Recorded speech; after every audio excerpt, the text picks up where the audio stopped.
Maintenant qu'on connaît la notion d'événement aléatoire, d'expérience aléatoire, nous allons maintenant parler du calcul de probabilité. Donc, une fois qu'on a une expérience aléatoire, on peut calculer donc la probabilité théorique d'un événement qui peut se passer. Donc, qu'est-ce qu'un événement? Un événement, c'est un sous-ensemble de l'univers des possibles oméga.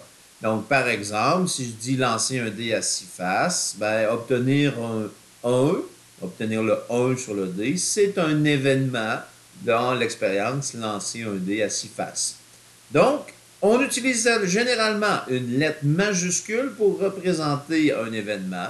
Donc, on va utiliser une lettre pour représenter. Donc, au lieu d'utiliser une phrase, c'est une lettre. Et on décrit entre accolades. Donc, on verra un petit peu plus tard là, comment on peut décrire un événement. La probabilité d'un événement A se note P de A. Donc, P entre parenthèses A comme ça, toujours la lettre majuscule, et se calcule de la façon suivante. Donc, la probabilité d'un événement A, c'est le nombre de résultats dans l'événement A divisé par le nombre de résultats dans l'univers des possibles. On fera quelques exemples là, ici. On fera un exemple ici dans quelques instants du calcul de probabilité. Finalement, on dit que la probabilité s'exprime à l'aide d'une fraction réduite. Donc, on peut donner notre probabilité en fraction réduite. En nombre décimal, donc les nombres décimaux peuvent être utilisés, ou un pourcentage. Donc, généralement, on va t'exprimer surtout en fraction et en pourcentage. Ça parle beaucoup plus, là, par exemple, de dire la fraction réduite, j'ai une chance sur 6 d'obtenir le 1, ou de dire, ben, par exemple, j'ai 50% des chances d'obtenir pile ou face sur le fait de lancer une pièce de monnaie. Donc, c'est généralement les façons habituelles d'exprimer un pourcentage. Donc, comment on traduit tout ça? On va y aller vraiment là, de façon rigoureuse. On nous demande quelle est la probabilité d'obtenir un nombre pair sur un dé à 6 faces. Donc, ici, l'événement de probabilité, donc l'événement qu'on veut, c'est obtenir un nombre pair. Donc, on va utiliser une lettre majuscule. On va utiliser A en premier. Donc, c'est la lettre généralement qu'on utilise. On dit A, 2 points, pour définir mon événement. Obtenir un nombre pair.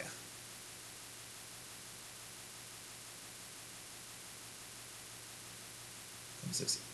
Donc, obtenir un nombre pair, donc A, 2 points, je donne mon événement, je définis mon événement. Maintenant, si je veux décrire mon événement, ok, donc, je vais devoir tout d'abord me poser la question, quel est mon univers des possibles?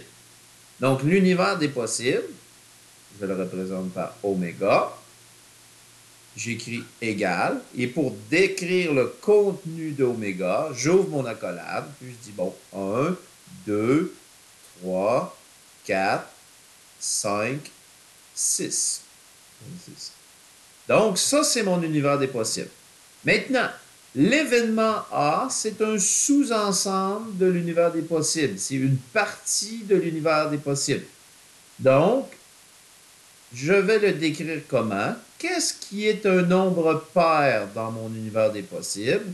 J'écris A égale, j'ouvre les accolades ici, et les nombres pairs sont 2, 4 et 6. Donc, ici, je décris mon événement, donc j'écris ce qui se retrouve sous forme de texte ici en termes de résultats. Maintenant, donc, si je veux calculer la probabilité, justement, de cet événement-là, A, je vais écrire P de A. Donc, P de A signifie probabilité d'obtenir un nombre pair. Donc, pour calculer la probabilité, je dois déterminer le nombre de résultats dans l'événement. Donc, ici, dans l'événement A, okay, je me retrouve avec 3 résultats.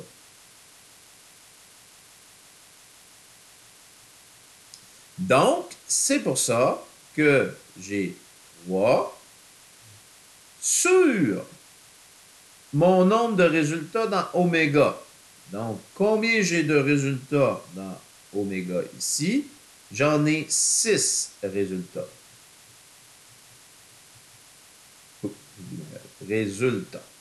J'ai fait la même erreur ici. Résultats. Donc, 6 résultats dans mon univers des possibles. Donc, 3 sur 6.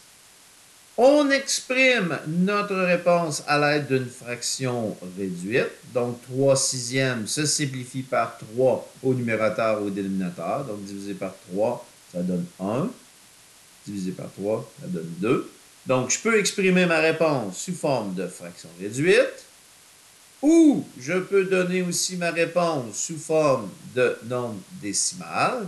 Donc, je fais la division de ma fraction. Donc, 1 divisé par 2. Bon, là, on le sait par cœur, mais bon, je voulais vous le démontrer. 0,5. Donc, fraction réduite, nombre décimal ou pourcentage. Donc, ici, 0,5, 5 dixièmes ou 50 centièmes, donc 50% pour l'exprimer en pourcentage. Donc, question de valider notre réponse. Ben, ici, la fraction réduite devra toujours être une fraction entre 0 et 1 entier. Ici, le nombre décimal va toujours être une valeur entre 0 et 1. Et le pourcentage doit être un nombre entre 0 et 100%. Autrement, il y a quelque chose qui cloche dans notre résultat. Donc, on vérifie si on ne s'est pas trompé en déterminant le nombre de résultats possibles et le nombre de résultats dans notre événement, ou si on n'a pas inversé ici notre calcul.